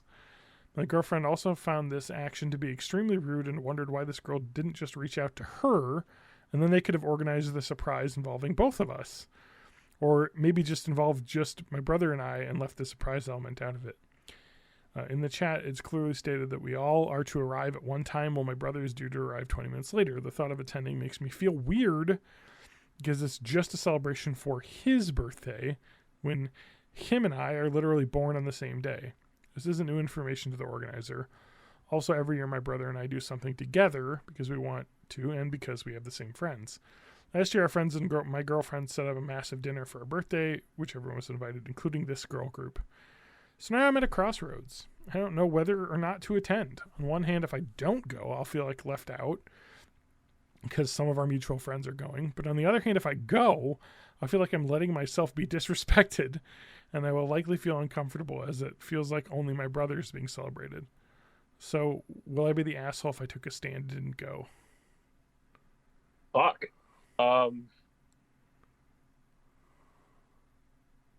This is a damned if you do, damned if you don't situation. Honestly, we have a bunch of updates. So yeah, I don't know what I would do in that situation at all. But would he be the asshole? I think he's righteously pissed.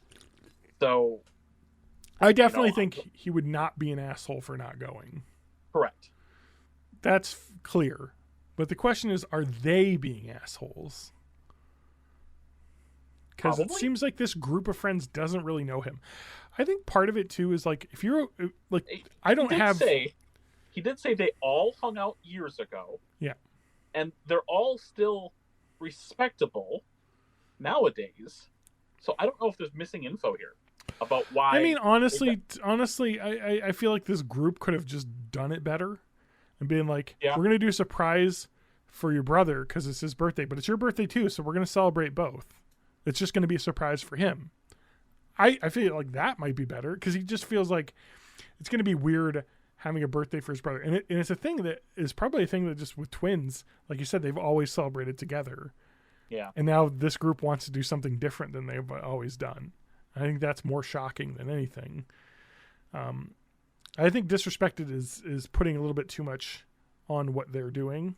So I think that they just don't understand how you feel as a twin because they're not twins, you know? And it would be weird. I don't know. I agree with him not being an asshole, but Yeah. Yeah, whether or not this group I also agree. Yeah, whether or not his group is, and this group is, I don't know. It's someone hard to tell. came up with an awesome solution, and that is talk to your brother and plan a birthday dinner with him that same night. Because then it'll overwrite the surprise party that he doesn't know about. Because you have all the power here. You could just undermine it because That's true, you're on yeah. the inside. Anyway, I would just say I understand. So the other thing too is the twin brother. Is like friend group. Do they not like him? And they just kind of added him as part of it. Like, I don't know. Because you said they're more close with this brother in recent years. Yeah. So it's like, Yeah. I don't know. Yeah, what happened? You know, maybe a because part of it is Walter that was- he's talking about he has a girlfriend, so maybe he's just not Yeah. like maybe his brother's single and they go out more, and now that he's got a girlfriend that they don't go out with him as much, so it's like that that's kind of definitely situation. possible. Anyway, so it definitely wouldn't be an asshole if he didn't go, but it's such a broken situation because it's your brother's birthday. And Yeah. you kind of have to go. I think the solution for me, and we're going to find out what the solution is because there's an update, would be to say, okay, I'll go, but we should also make it about me as well. You know, I don't care that I'm not being surprised, but, you know, just make it clear it's for both of us. I think that solves the situation, right? Because when you think about it, it's just a dinner. They Yeah. always have a dinner together. But then, does that obligate people to buy presents?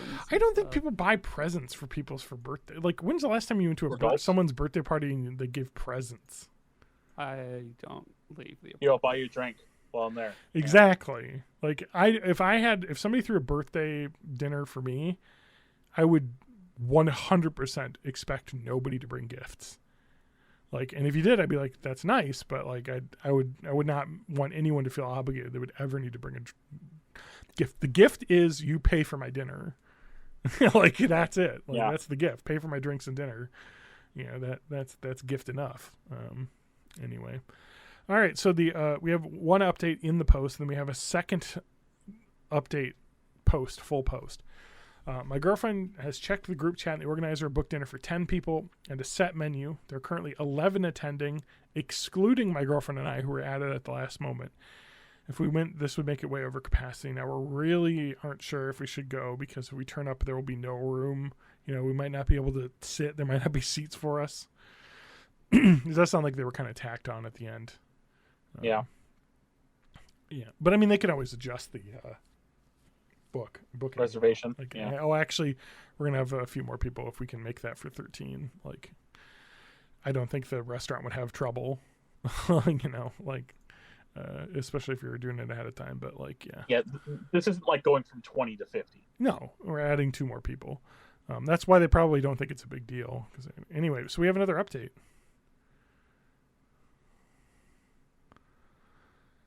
So he went, didn't he? No, this is also from 20 days From ago, or this is from Okay. 3 days later. So he made a whole post. So anyway, update. Hey, sorry guys, I know you've been wanting an update, but I felt like I really had to sit with my feelings for a few days and really think about the nuisances of the situation, which is weird language. Nuances is what he meant. Yep. I also want to thank you all for your supportive comments. It made me feel like I wasn't going crazy. There's a lot of common questions, so I'll answer those first. Could this be a secret surprise party for you as well? Could it?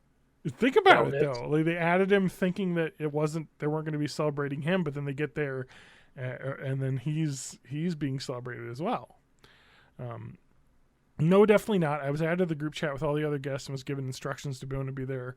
We would all surprise my brother. Also, this girl is not that thoughtful. Haha. If it was a secret surprise, my partner would have known.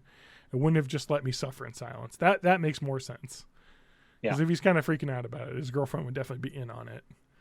But like, yeah, but that, you think about that, it'd be like, actually, they made the whole group chat with him telling him where to go, and it's a half hour after everyone else gets there, and it's actually a secret surprise party for him.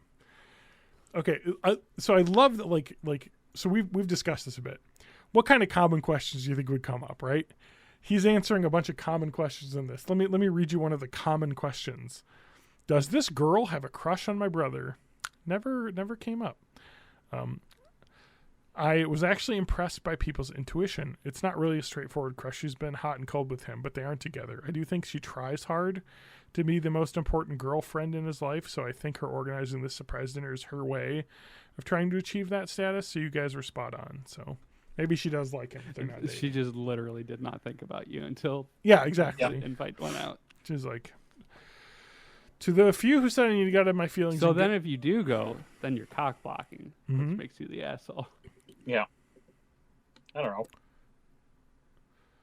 know. To the few that said I need to get out of it and let my feelings go, I would have had absolutely no problem if they celebrated with the brother alone. If they just left it to the girl group to celebrate him and left me out of it, I respect they're close to my brother. I would have been happy. The problem arises when I'm invited just as a bystander, and my partner and some of my friends are also invited too, while completely discarding it's also my birthday. That's what made me feel shitty. Yeah, that's the real problem. Yeah. You can't invite someone whose birthday it also is and not have it be their party as well. I feel like I've had this situation come up in a friend group before where people have had the same birthday. Yes, literally. Literally, this happened because Jay Gable, you may remember from being on the podcast. That's a name I haven't heard for a long Yeah. time. Episode 15, his birthday was the day after my birthday. So we went to a party that was his birthday. And they were like, oh, it's John's birthday too. Like, even though it wasn't meant to be that, because it's what you do. It's just like, yeah, but it's a party for everybody. Like, it's a party. Like, I don't know. Anyway, I do feel find like, it weird when adults are like way too into their birthdays. oh, I agree. Like, I haven't had a birthday party since my 21st birthday. Like, I don't know. Like, I don't know. Maybe I've gone out to dinner with my parents for my birthday. That's different. That does sound like a party. Anyway, why haven't some of my closest friends who are invited said anything? I got a call from a friend the other day that said he spoke with our close friend. They agreed that it was rude and weird to do. I asked them why none of them spoke up on my behalf, and he just apologized and said he didn't have an excuse. They still ended up going to the dinner. Ooh. So I guess he didn't go. My other close friend rang up that day and said she's not attending because it didn't feel right to. Then this close friend ended up texting one of the girls from that group explaining why she won't be there, and the girl responded with excuses and said it's not that big of a deal. It seems weird. This guy just might be shitty. Is this it? Does this guy kind of suck? And they didn't really want him there, but they felt like they had to invite him because it was his birthday? Maybe. That's what it seems like to me. Anyway, so I have like 6 more paragraphs, so this guy went all about it. So I spoke with my other close friends who are also twins. They weren't invited to the dinner. And I asked them how they would feel if they were in this situation. They pretty said the majority of what you all said. They would think it was messed up. It wouldn't go if it was them. Then they created new dinner plans with myself, my girlfriend, and my brother and our closest friends, so we'll just have a new celebration birthday dinner after that. I didn't end up going to the dinner. It was 2 nights ago, so my girlfriend and I went to see a movie instead. We figured we took the radio silent route. Our absence would just speak for itself. I was really considering saying something in the group chat, but I didn't want to be painted as aggressive. I was also I'm gonna considering... say your absence did not speak for itself with this girl. She did not notice Yeah, you were She there. did not care. Yeah. I was also considering calling my brother the morning of and ruining the surprise. Jesus Christ. Yeah, That I would think be I see why they don't want to invite this That would guy. be an asshole thing. I wanted to let him know what was going on and just talk to him, but at the same time, I felt like an asshole doing that to him. I wanted him to have his moment too, so I decided to wait until the day after the dinner to talk to him. I spoke to my brother yesterday and showed him the post, and he recognized that it was very rude and stupid of her. Oh, shit. Cock block now. Yep. Instead, it did feel weird for him, too. He explained it had nothing to do with it, which, of course, I knew because it was his surprise party. He said that at the dinner, the organizer said she invited me and my partner, but we just didn't show up. So she wasn't actually aware. He wasn't aware that we were invited as a guest, but he hasn't said anything to her yet. I'm not sure if he'll mention that to her or not. The organizer hasn't said anything to me either, but I don't really care about hearing from her anyway. Yeah, I don't know. It seems like there's a dislike of him and maybe his girlfriend with this friend group. Anyway, he and his brother went to a dinner together because they're brothers. Like, yeah. Update 2. I honestly don't know if this is the best way to go about updating, but here goes. It's been about a week now. Last night, my partner and I went to a leaving drinks. What do you think that means? Evening drinks? No idea. Went to a leaving drinks, and my brother also came with. Comma, the organizer of the surprise party showed up there too at the same bar. First time seeing her since the birthday event. My brother said to my partner and I that he did not invite her tonight and that she just asked what he was doing and has now shown up with 2 male friends. Strange. Anyway, she walked in, looked at me and my girlfriend up and down and completely ignored us and went straight for my brother and some of our other friends.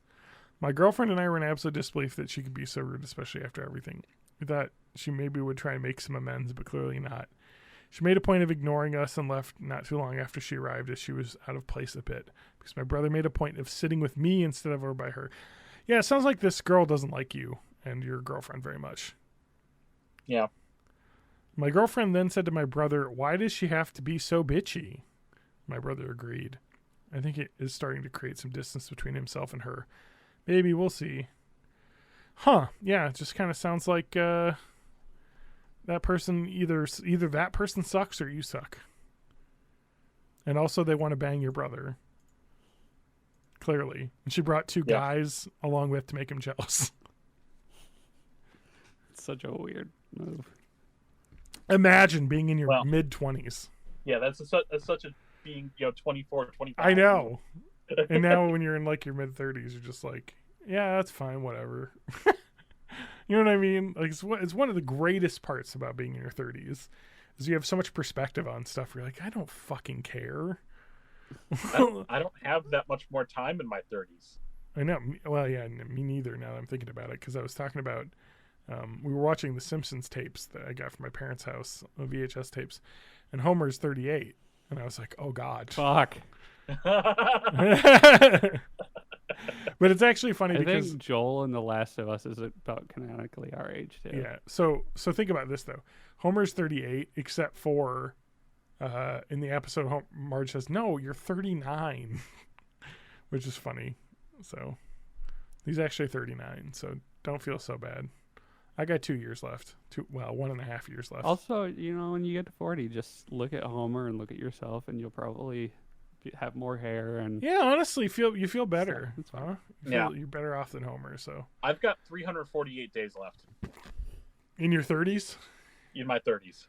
Oh man, fuck. Don't worry, I've heard that 40 is the new 30. Remember the movie This Is 40? No, I didn't watch it. That felt like so long ago, but now that's us. Yeah, but like 40 is definitely not old. That's the thing you like learn.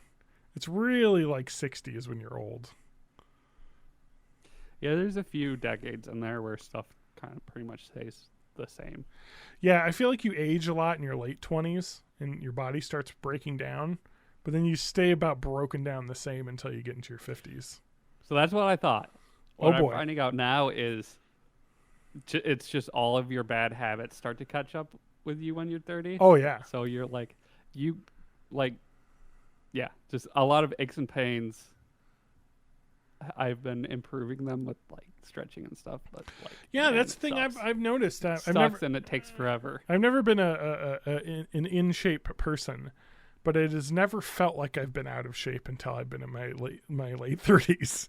Yeah. And now it's like, I think that's just when it catches up with you. yeah, and now it's like when I walk my dog, I'm out of breath going up hills and stuff, and it's like, I wasn't that way just 5 years ago, where I'd be like, I feel like I'm dying after this 30-minute walk with my dog, and before it was just like. The question is, how much of that is late 30s? How much of that is long COVID? Don't think about it. Don't. No. My hypochondriac anxiety is not going to think about that. No. I do all the time. We're not talking about that. But 93% of that is late 30s. It's fine. Yeah. For me, at least. Like, why are you coughing For me, up blood? It's like 50% late 30s, 50% ADHD, and never actually like taking it seriously or learning any skills to deal with it. Yeah. That's the problem. That's the thing. It's like you get by in your 20s. Because you can get away with it. Apparently, I've been enabled my whole life. But the thing is, like in your 20s and even early 30s, you can get away with the bad habits because your body is strong enough to like bounce back from it. Mm-hmm. And now once you get past 35, I'll just stay up gaming until like 4 a.m. That's fine. But then now you die. Now if you drink for a night, you feel like hell the entire next day. Not only that, but you also have no practice like controlling yourself because you didn't have to. What you need to do is get extremely drunk and then go to a bar downtown and then have an altercation. That's the best way to do it. The key is just don't stop drinking, and then you never feel bad. That's how it works, right? There's no morning after if you just keep drinking. Exactly, huh? Got it. Reminds me of my favorite moments in all of Always Sunny, the quarantine episode, when they all think that they're getting the flu, and it just turns out it was alcohol withdrawal because they were trapped without alcohol. It was amazing. I'm like, why are you not getting sick? We're all getting sick. Oh, I don't know. I've been drinking. Oh. Everyone just starts drinking and they feel better. It's like, yeah. Alcoholism. We really should get that checked out. Anyway.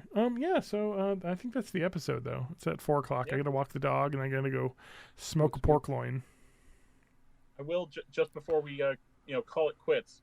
Mention what I was trying to mention when my face turned into.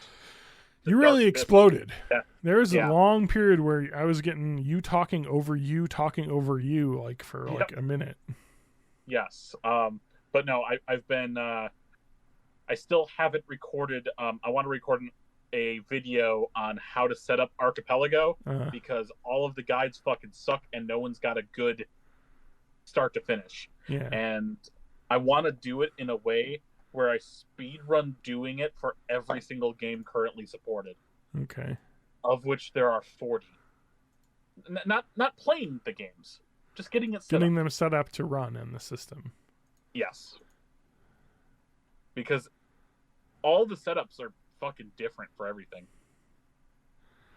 Yeah. Oh, trying to set up a adventure for Atari 2600 is so different than setting up Link to the Past, which is different than setting up the weird game that's essentially just Minesweeper. Yeah. Oh, is Minesweeper one of the games? Yeah, it's called Chex Finder, but it's Microsoft Solitaire in there? No. Get it in. Why am I'm an old man because I play Microsoft Solitaire on my phone constantly. Well, having Game Pass, I get all the premium features. Exactly. Microsoft Solitaire is part of Game Pass, so you get all the ad-free and all the like premium packs and everything. Yeah, it's fun. I wish Microsoft Mahjong was part of Game Pass. It is not. Oh yeah, I remember Mahjong. But that's how I learned how to play Mahjong. Wordament is part of Game Pass, I think. Yeah. Anyway. Those Microsoft mobile games, I hope the Activision merger goes through because then I'll get those Candy Crush points. Because they own King. Anyway. All right. Thank you, everyone, for coming. Matt, what's your name and what are you up to? And where can people find Matt. You go to matthagmusic.com. It might still be up. Who knows? I'm John_Danger. You can find me at johndanger2.cafe on Mastodon. I don't use Twitter anymore. But Meta is coming out with a Twitter competitor that's going to be I bet that'll be great. it's going to be federated, so it's going to be like Mastodon. But the question is, will anyone's Mastodon server federate and connect to it? Probably not, No. because it's owned by a giant corporation. Facebook specifically, even though they renamed themselves to Meta, it's Facebook. Yeah, which is the social media I still use. Surprisingly, because you're an old. It's because everyone from college is still on it. You still gotta check that. Check your font. And I can talk to Mercury on it and send Mercury photos from episodes of Bar Rescue that she was on. There's an episode of Bar Rescue in Milwaukee where they showed them doing burlesque and Mercury is on screen. Yep. And I sent it. And boy, is she look insane. Because she's like right in the middle of her routine, shirtless and with like a chair or something. I don't know. I sent a screen grab to her and it was funny. We had a laugh. Yeah. May of May over at twitch.tv or May of May at mastodon.cloud. I still haven't moved. I need to move something else. Where are you going to do your tutorials? Do you have a YouTube channel? I do have a YouTube channel. I'll just post links in the Discord. So disschord.com. Thank you. Yeah. Discord. I'm there. I gotta go on my YouTube account and I gotta upload that disc golf stuff and other stuff too. I've just been rewatching the I slammed my penis in the car door. Yeah, it's a good one. It's a classic. So good. All right. Well, thanks everyone for joining us, and we'll catch you next week for 385. Maybe next week, maybe not. 485. Oh God. We're only 15 away from 500. Yeah. 10 years? 515 away from 1,000. 10 years was 2 years ago. All right. Yeah. Good night, everyone. Good Bye. afternoon. Yeah. Bye.